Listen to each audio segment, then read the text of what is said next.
Mill's method of agreement and difference.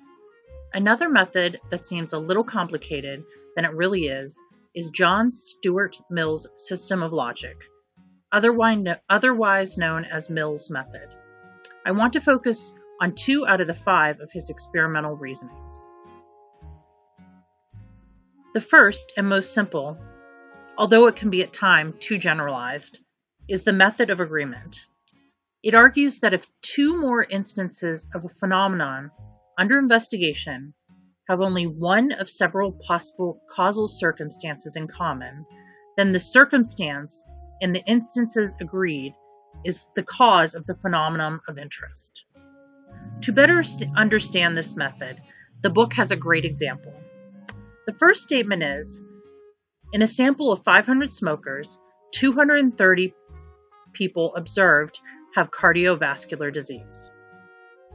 So this shows that fact, we can now say that smoking causes cardiovascular disease. Then state that smoking is a factor in the causation of cardiovascular disease in some persons.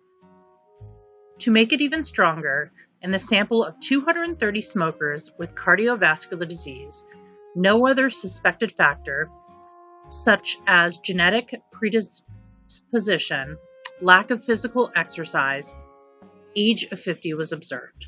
So with all the causes, there will always be an effect. The second of Mill's method is the Mill's method of difference. The only difference is that the effect is absent. So the best way to feature this is to look at the same example. For the method of difference, it would be like this. Those who smoke 2 or more packs of cigarettes daily for 10 or more years have cardiovascular disease, either much younger or much more severely than those who smoke less. See how this is much more detailed and accurate? This concludes the lecture. Have a great week.